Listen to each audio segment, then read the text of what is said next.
The oldest engineer didn't blame the failing star. He blamed a budget meeting that happened 7 years earlier. Standing beneath an artificial sun on the verge of collapse, a human billionaire slid a worn brass gauge between two perfectly manufactured gears and quietly proved that empires don't fall because of one catastrophic mistake. They fall because thousands of reasonable compromises are allowed to become permanent. And if he was wrong, 83 worlds would soon discover the true cost of postponing one more repair. Welcome to Galactic Contact. I hope you're having an amazing day and that this story brings you inspiration, wonder, and a little hope. Sit back, relax, and let's begin today's unforgettable journey together. The auction chamber circled Valor Prime in perfect silence, suspended inside an orbital station so old that entire dynasties had risen and vanished beneath it. Walls of transparent crystal stretched hundreds of feet overhead, revealing a tired yellow star whose fading light washed the chamber in an amber glow. The architects had designed this place for brilliance centuries ago. Now even the sunlight seemed to arrive exhausted. Ethan Carter noticed the lights before he noticed the people. Every fourth ceiling panel hesitated by a fraction of a second before matching the others. Most eyes never would have caught it. His did. 20 years spent building power grids had taught him that electricity always confessed before machines failed. He glanced upward, counting silently. 4, 8, 12. The delay repeated with mathematical precision. Interesting. Beside him, a translator drone floated into position. "Mr. Carter," it said in smooth American English, "thank you for your patience." Ethan rested one hand on the brushed steel railing surrounding the presentation platform. The metal felt cooler than expected. That's usually what people say right before they make my day worse. The drone paused just long enough to process the sarcasm. "Your statement has been acknowledged." Ethan smiled to himself. "I was afraid of that." Beyond the platform, hundreds of delegates occupied tiered galleries overlooking the chamber floor. Nobody argued. Nobody networked. Nobody even pretended to enjoy the event. They sat with the disciplined stillness of people accustomed to making decisions measured in planets rather than profits. Above the center of the room, a holographic display slowly rotated his profile. Ethan Carter, founder of Carter Energy Systems, 143 infrastructure patents, specialist in planetary energy restoration. Strategic evaluation followed beneath his biography, reducing decades of work into neat financial categories. Estimated commercial value, estimated logistical value, estimated acquisition value. Ethan frowned. Acquisition. He said the word quietly, more to himself than anyone else. Technology could be acquired. Companies could be acquired. People shouldn't fit into the same sentence. A low ceremonial tone rolled through the chamber. Hidden stabilization thrusters gently corrected the station's orbit, subtle enough that only someone paying attention to the floor beneath their shoes would notice. Ethan noticed. A moment later, the synthetic auction authority spoke. Emergency Preservation Accord is now in session. Strategic transfer authorization confirmed. Thin columns of light rose from private balconies as delegates submitted bids electronically. Numbers climbed with astonishing speed. 8 billion, 12, 19, 27. Ethan barely looked at the figures. Instead, he watched the faces surrounding them. One governor studied economic forecasts instead of him. Another representative quietly rubbed the edge of a wedding band, as though calculating consequences no spreadsheet could capture. Near the highest balcony, an elderly engineer stared through the crystal ceiling toward the fading star, without placing a bid at all. Then movement shifted the atmosphere. Princess Lysra Vale stepped onto the royal platform alone. She wore a dark blue formal coat trimmed in silver rather than jeweled ceremonial robes. Ethan's eyes drifted briefly toward one sleeve, where nearly invisible hand stitching repaired a worn seam. Someone had chosen to mend it instead of replacing it. Wolf bought new things. Governments running out of options repaired old ones. She didn't acknowledge the delegates. She looked only at the bidding display hovering before her. "Transfer the Imperial Reserve," she said. Her voice never rose. The chamber carried it naturally. A royal advisor leaned toward her. "Your Highness, the reserve represents. I know exactly what it represents." She didn't turn. "Transfer all of it." The bidding display froze. Every competing offer disappeared simultaneously. New words replaced them. Total Imperial Reserve verified. A few delegates shifted in their seats. Nobody protested. Nobody applauded.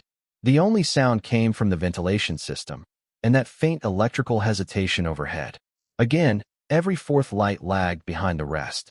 This time Ethan didn't dismiss it. Two unrelated failures rarely happened in the same room. The auction authority inclined its head. Transfer accepted. Only then did Lysra finally meet Ethan's eyes across the chamber. There was no triumph in her expression. No satisfaction. Only the quiet fatigue of someone who had willingly traded away her final safety net without knowing whether it would be enough.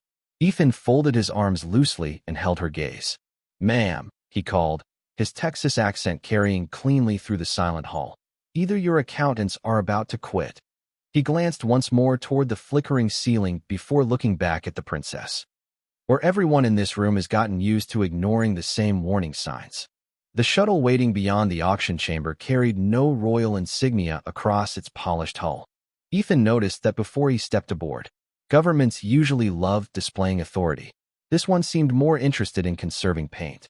A rectangular maintenance panel near the port engine reflected light differently from the surrounding metal, its surface smoother, newer, secured by bolts manufactured by another supplier. Someone had replaced only the failed section instead of the entire assembly. He brushed 2 fingers across the seam as he climbed inside. "That panel wasn't original," he said. One of the palace attendants glanced toward it before answering. "No. Recent repair? 18 months ago. Why not replace the whole housing?" The attendant hesitated just long enough to reveal the truth. Budget prioritization. Ethan settled into the seat beside the window without another question. He'd heard the same answer in boardrooms from Houston to Sacramento. Different language. Same spreadsheet. The transport slipped away from the orbital station, descending through layers of silver cloud until Valor Prime unfolded beneath them. From a distance, the capital looked magnificent, its towers connected by graceful bridges suspended above rivers that reflected the fading sun like polished copper. Then patterns emerged. Entire neighborhoods dimmed while others brightened. Streetlights vanished in one district just as hospitals several miles away came fully alive. 15 minutes later, the sequence shifted again. Ethan checked his watch out of habit. 15 minutes, almost exactly. Rolling load distribution. "You're balancing demand instead of generating supply," he said quietly. Both attendants turned toward him. "You recognize the rotation?" one asked. Ethan kept watching the city below. "You can hide shortages from investors." He shrugged. "You can't hide them from electricians." Neither attendant spoke again. Beyond the opposite window, another vessel drifted silently across high orbit, larger than the local traffic and painted in deep blue rather than silver. Its hull carried no visible weapons, only diplomatic markings Ethan didn't recognize. It maintained a respectful distance from the planet while never leaving orbit. Watching. Waiting. "Who are they?" he asked. The older attendant followed his gaze. "Observers from the Arctur combined. Here for the auction?" "Officially, no." Ethan nodded once. Unofficial reasons were usually the expensive ones. The shuttle landed inside the royal district without ceremony. The palace rose from the mountainside with understated elegance rather than extravagant luxury. Gardens flourished beneath carefully trimmed trees, yet several fountains remained dry. Bronze statues had been restored so many times that old repairs blended seamlessly into newer ones. Even the great entrance doors opened by mechanical counterweights instead of powered servos. Every detail told the same story. Nothing unnecessary had been replaced. Princess Lysra waited inside the entrance hall, wearing the same dark blue coat from the auction. Without the distance of the royal balcony, Ethan noticed faint shadows beneath her eyes. She looked less like someone who ruled an empire than someone who hadn't slept through a full night in years. "Mr. Carter," she said. "Thank you for coming." Ethan smiled faintly. "Didn't seem like I had a lot of options." A hint of amusement crossed her face before disappearing. Fair observation. Rather than leading him deeper into the palace, she matched his pace as they walked side by side through a broad corridor lined with portraits of former rulers. Halfway down the hall, the overhead lights dipped for barely half a second before recovering. Ethan stopped. Not dramatically, just enough to listen. Somewhere behind the walls, a relay clicked into place. Farther away, metal struck metal in a slow, familiar rhythm. Maintenance crews. working during daylight instead of scheduled downtime. You heard that, Lycera said. It wasn't a question. Ethan rested one hand against a nearby service hatch. Fresh weld marks surrounded the frame. The relay? She nodded. And the repair crew behind this wall. For the first time since the auction, genuine curiosity appeared in her expression. Most visitors admire the architecture. Ethan traced a fingertip across the welded seam before letting his hand fall away. I notice what people stop noticing. She remained silent for several steps, considering the answer instead of responding to it. Finally, she said, I studied constitutional law before I inherited the throne. Ethan glanced toward her. Not engineering? No. That must be frustrating. She looked through a tall window toward the distant industrial districts where another section of the city slipped into darkness as power shifted elsewhere. Every day, they stepped onto a balcony overlooking the capital. The Arctur cruiser remained suspended above the horizon, almost motionless against the pale sky. Ethan folded his hands along the stone railing. They're not expecting you to recover. Lycera followed his gaze toward the distant ship. After several quiet seconds, she answered without bitterness. No. Her thumb rested briefly against the weathered edge of the railing before releasing it again. They're waiting to see what will become if we don't. The following morning, Ethan declined the palace escort and asked for directions instead. To the primary energy complex? One attendant asked. Ethan shook his head. No. I want the longest route there. The attendant looked confused. Lycera didn't. He wants to see the city, she said. Ethan slipped his hands into the pockets of his work jacket. I want to see what your reports leave out. They traveled through neighborhoods waking according to a timetable instead of a sunrise. Apartment towers brightened one district at a time. Bakeries opened exactly as nearby warehouses dimmed. Streetcars paused for several minutes before restarting when another section of the grid surrendered its share of electricity. Nobody complained. Shop owners simply reset clocks that had drifted during the transition and continued serving customers. Ethan watched quietly from the transport window. How long have people lived like this? Lycera checked the display on her tablet before answering. 28 months. No. He kept looking outside. How long before that did they start believing it was temporary? She lowered the tablet without replying. When they reached the mountain complex housing the Empire's primary stellar lattice, Ethan immediately noticed what the palace had concealed. This wasn't a monument. It was a workshop that had simply grown large enough to power a civilization. Freight elevators rattled between levels carrying replacement pumps. Welding arcs flashed behind protective curtains. Maintenance crews moved with practiced efficiency. Their uniforms faded from years of heat rather than ceremony. A gray-haired engineer approached with measured steps, wiping his hands on a cloth that had probably belonged in the laundry days ago. Doran Havek, he said, extending a grease-marked hand. Chief Systems Engineer. Ethan shook it without hesitation. Ethan Carter. Doran glanced at his stained sleeve and smiled faintly. Most diplomats hesitate. You're not a diplomat. Neither are you. Before Ethan could answer, another voice called from an overhead platform. Chief, Junction 12 is reading high again. A young woman leaned over the railing, safety goggles resting on top of her head instead of over her eyes. Doran looked up. Log it, Lena. We'll inspect after lunch. She nodded and disappeared back into the conduit maze. Ethan watched her leave. Apprentice. Second year. Still asks questions? Doran smiled. Too many. Good. They continued deeper into the facility until the stellar lattice revealed itself beyond a wall of reinforced observation glass. Suspended inside a containment chamber nearly 300 feet high, concentric flux rings surrounded an artificial stellar core no larger than a house, yet bright enough to cast moving reflections across every surface. Thousands of microscopic arcs shimmered between superconductive conduits, forming patterns so precise they almost resembled breathing. Ethan didn't step closer. He stood perfectly still. Engineers often rushed toward machines. Good engineers listened first. Cooling pumps, harmonic stabilizers, field compressors, each produced its own rhythm. Together, they formed an orchestra of mechanical certainty. Then something missed a beat. Tick-hum, tick-hum. A hesitation no longer than the blink of an eye repeated beneath the larger symphony. Ethan lifted one finger. Hold on. Doran stopped talking immediately. The sound returned exactly 16 seconds later. Tick-hum. Ethan walked slowly along the observation platform until the rhythm grew slightly louder near one section of the containment wall. He rested his fingertips against the steel guardrail. The vibration was barely perceptible. "Loop 4?" he asked without turning around. Behind him, the room became noticeably quieter. Doran answered after a long breath. "You heard it. How long has it been there?" "Almost 7 years." Ethan looked back. 7. Doran nodded once. Resonance drift. He reached into a cabinet and removed a thick maintenance binder instead of a tablet. Officially, it remains within operational tolerance. Ethan accepted the binder and flipped through years of inspection reports. The handwriting changed halfway through the archive. So did the maintenance intervals. Monthly inspections became quarterly. Planned replacements became deferred evaluations.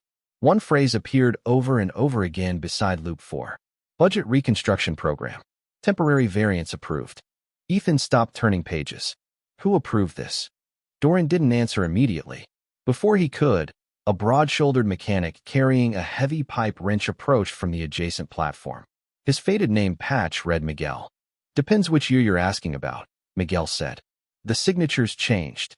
He rested the wrench against the floor with a dull metallic thud. The answer never did. Ethan looked from the maintenance records to the silent machine beyond the glass.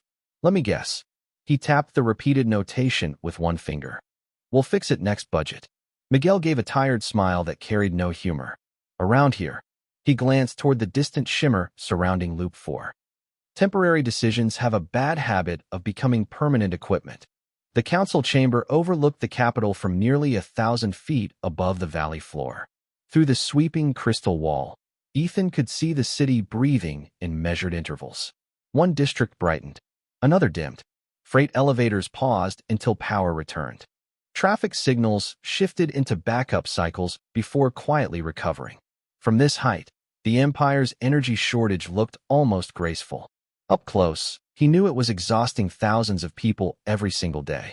A three-dimensional model of the stellar lattice rotated above the center table, every flux ring and transmission corridor rendered in meticulous detail. Loop 4 glowed amber against the otherwise steady blue network. Nobody mentioned it. Chancellor Varek began the meeting without ceremony. "Mr. Carter, you've completed your preliminary inspection." Ethan remained standing instead of taking the chair prepared beside Princess Lysera. "I have." "Your recommendation?" Ethan stepped closer to the hologram and rotated it until the outer colonies filled the display. "Before I answer," he glanced around the room. "I'd like to know who built this." Doran looked up first. "The original lattice?" "Yes." The older engineer's shoulders straightened almost instinctively. "My grandfather worked on the first flux ring." His voice carried quiet pride. "My father helped expand the transmission corridors."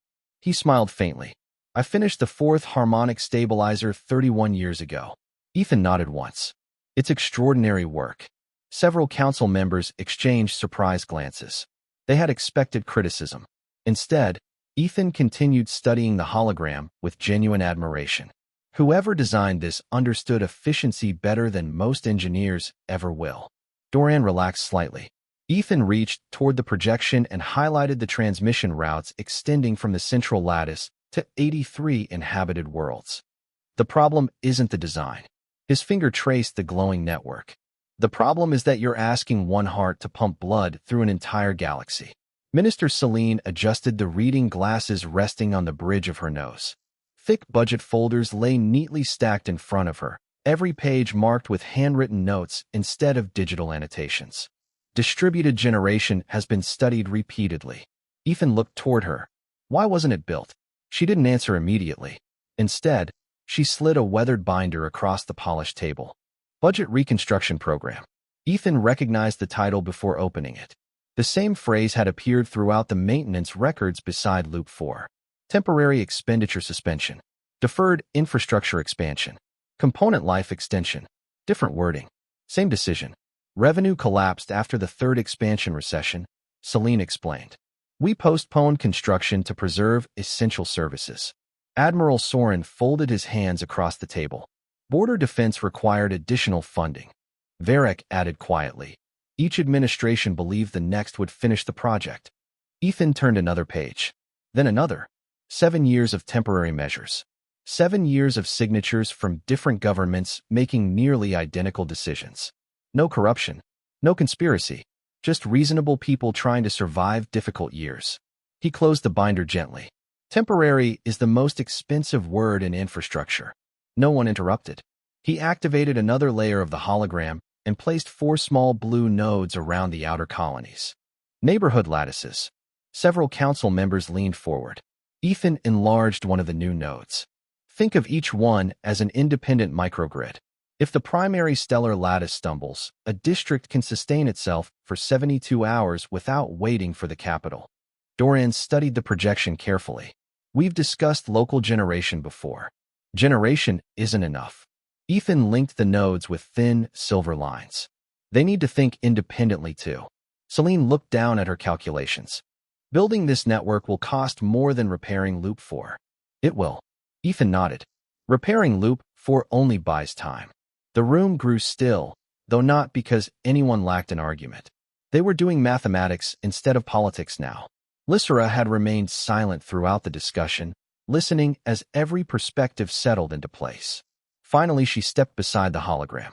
When I studied constitutional law, she said, my professors kept repeating that governments exist to outlive the people who lead them. She looked toward Ethan. Infrastructure should follow the same principle. Ethan smiled faintly. Exactly. Dorian continued studying the glowing neighborhood lattices surrounding the old network. After several quiet moments, he reached forward and expanded the first construction zone himself.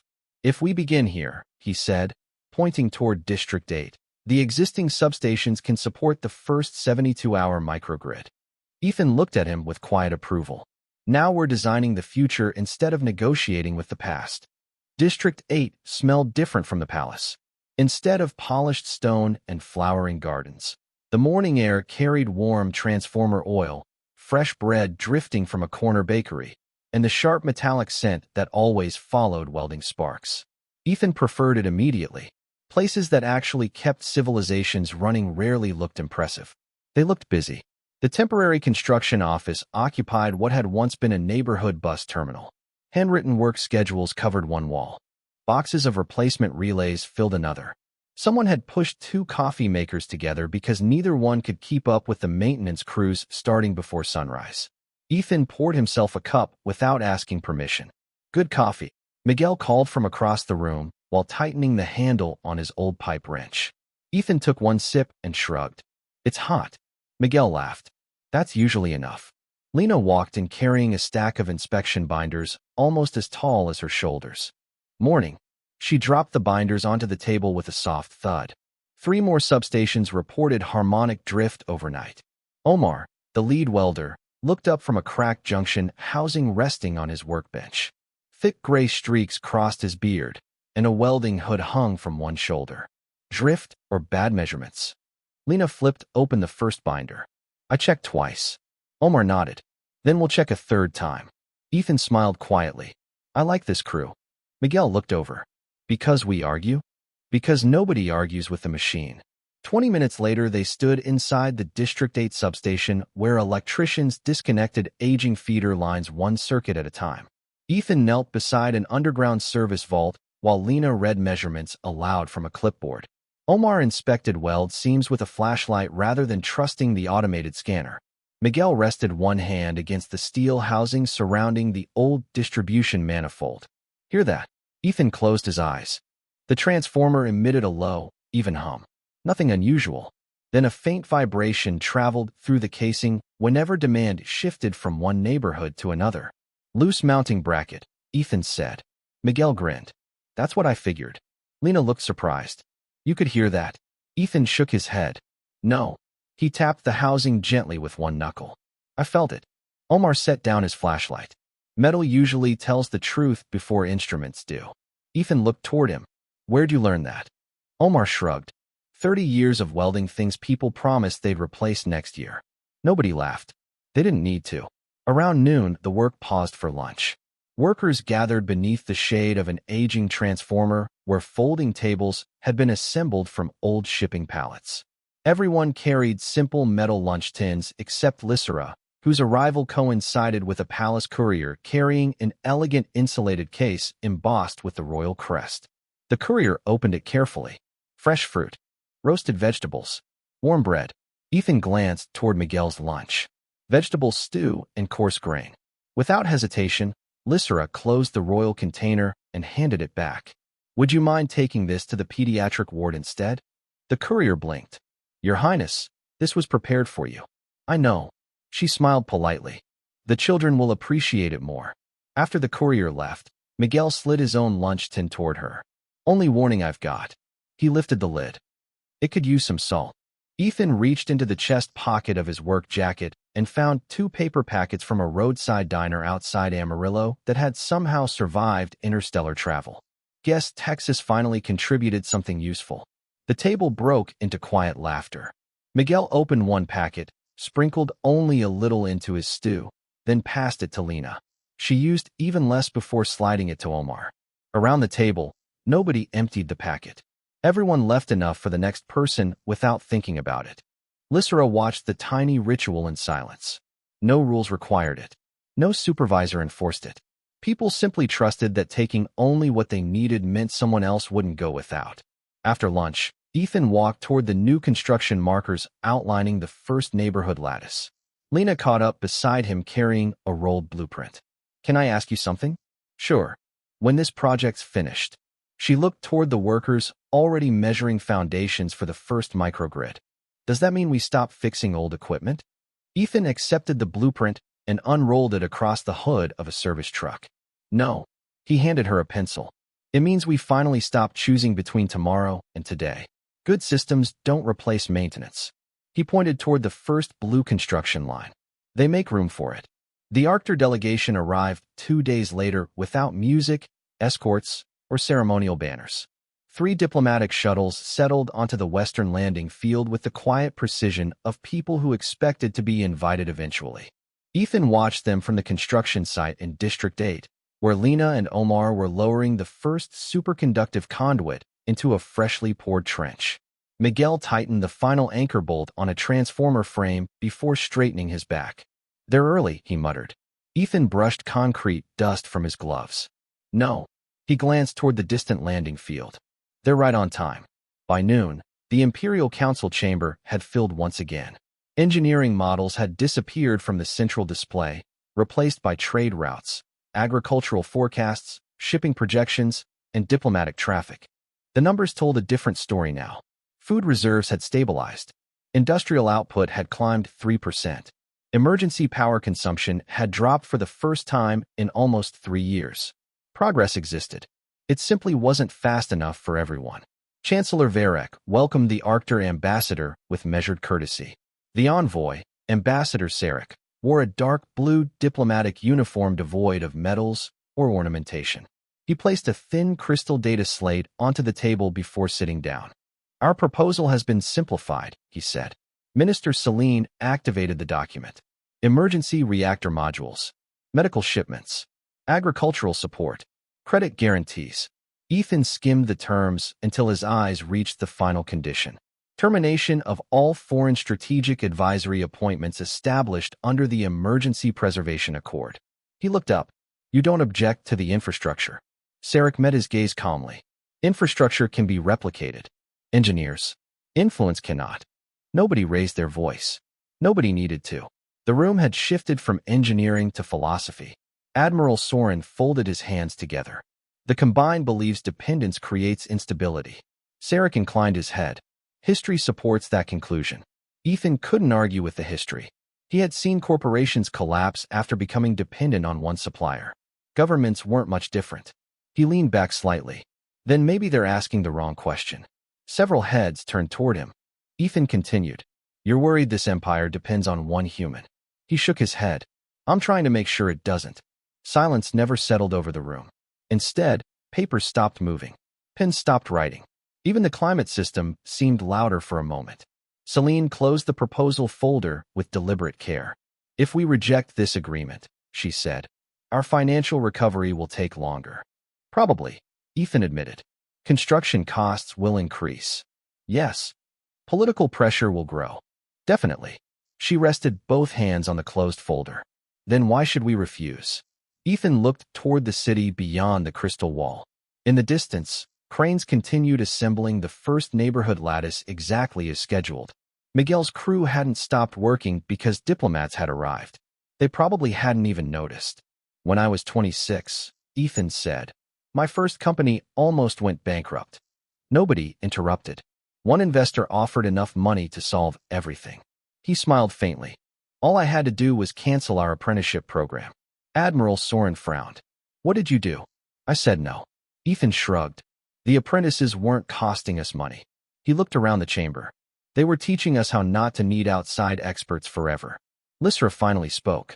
Infrastructure isn't the only thing we're rebuilding. Her eyes moved from one council member to the next before resting briefly on Ambassador Sarek. For 7 years, every administration believed the next government would finish the difficult work. She paused.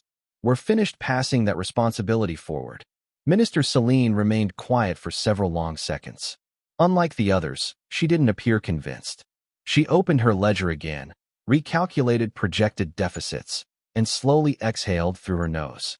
I still believe accepting this proposal would produce a stronger balance sheet. Ethan nodded respectfully. You might be right. She looked directly at him. I probably am. Another pause. Then she closed the ledger herself. But balance sheets measure quarters. Her fingers rested lightly on the cover before she pushed it aside. Civilizations are supposed to measure generations. Varric looked toward the ambassador. The Empire respectfully declines the proposal as written. Sarek studied every face around the table before standing. There was no disappointment in his expression, only quiet curiosity. Then I hope, he said while collecting the untouched data slate, your future proves more durable than your forecasts. After the delegation departed, no one celebrated the decision. Dorian simply unfolded the latest construction drawings for the second neighborhood lattice.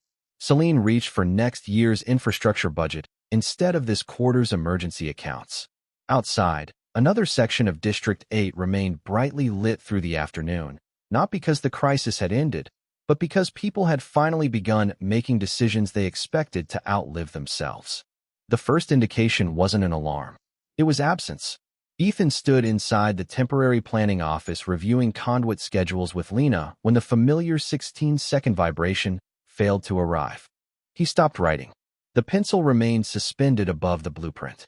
Did you hear that? Lena looked up from the material inventory. Hear what? Ethan set the pencil down. Exactly. He was already moving toward the door. Outside, District 8 continued its morning routine. Delivery trucks unloaded fresh produce behind neighborhood markets. Welders fitted support brackets onto the second neighborhood lattice. Children hurried toward school beneath streetlights that should have switched off 10 minutes earlier. Everything appeared normal. That was the problem. Machines rarely became quieter because they had healed. They became quieter because something else had started carrying the load. Ethan pulled a handheld harmonic meter from his jacket pocket and watched the readings climb. Call Dorian. Lena reached for her communicator without another question. Already doing it. The reply came almost immediately. Control Center.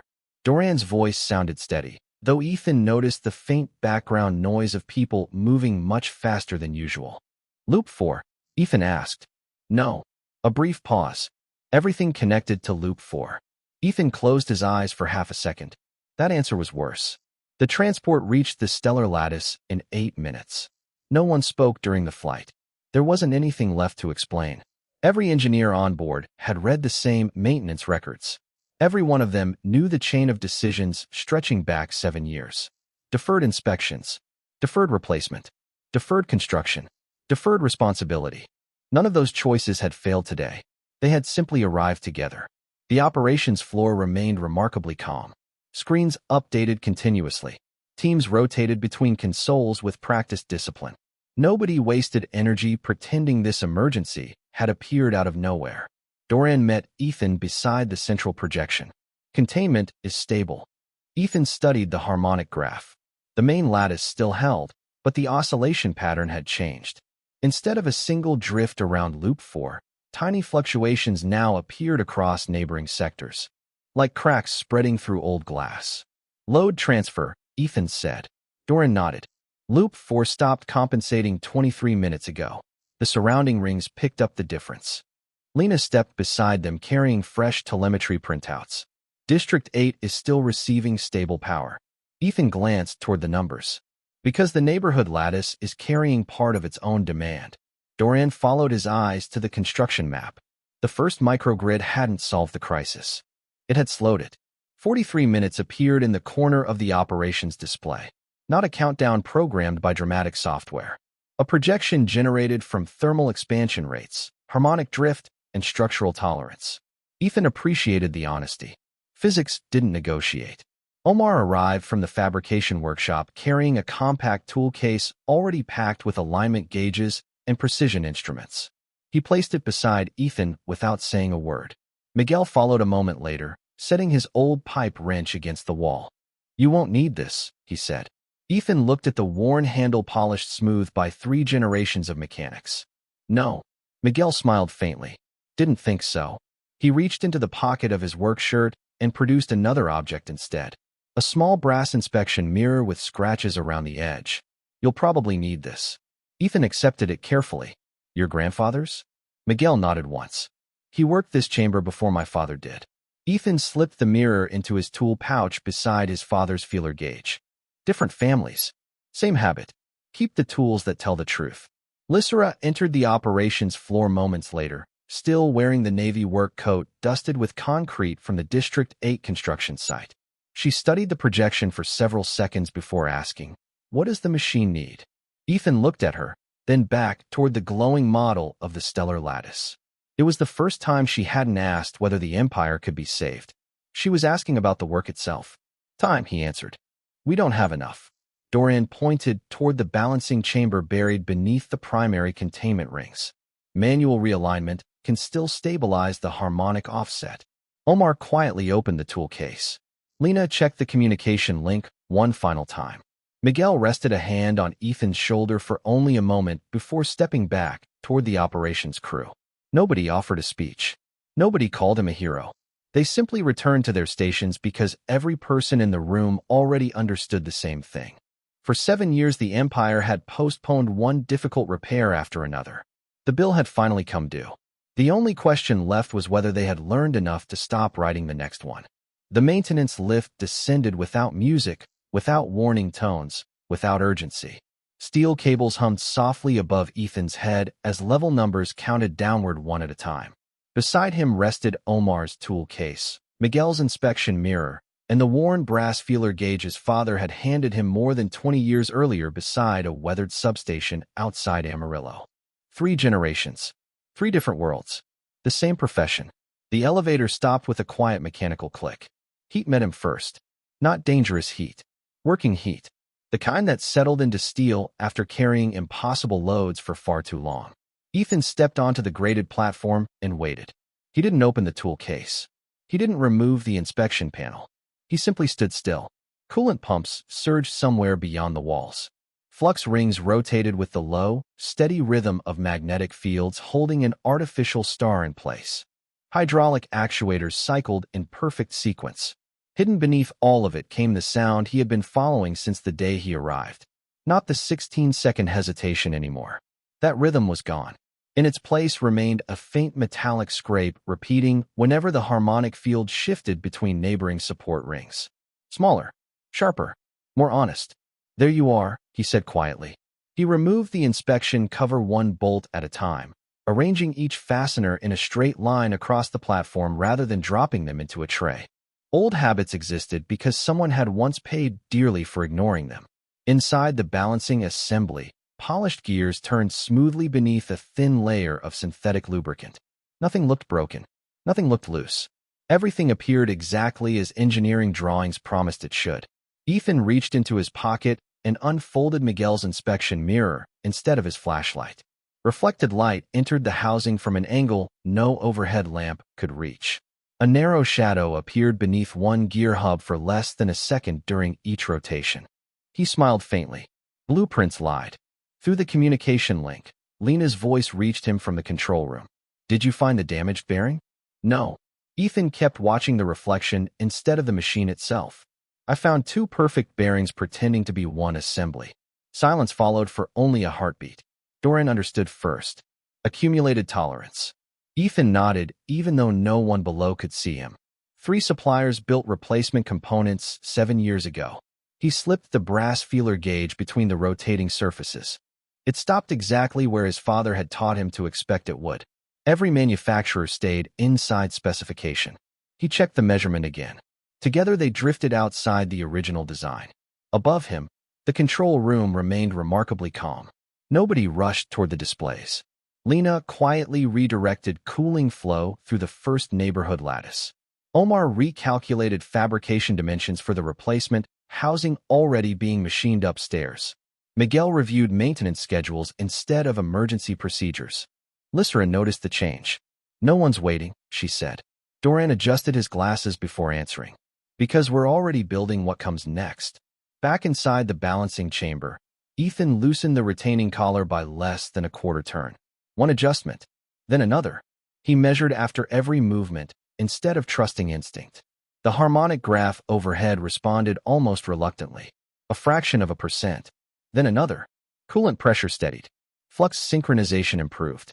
The scraping sound disappeared before the instruments reported anything unusual. Ethan listened another full minute without touching the assembly again. Machines deserve time to answer before people interrupted them. Finally, he tightened the retaining collar to its new position and replaced the inspection cover. "Control." Dorian answered immediately. "We're here." Ethan wiped a thin film of lubricant from his fingertips with a clean cloth before speaking. "Don't archive this as a reactor repair." Lysra looked toward the nearest recorder. "How should it be documented?" Ethan glanced at the brass feeler gauge resting across his open palm. The engraved initials had nearly vanished with age, but they had never stopped meaning something. "Record it as the correction of accumulated decisions."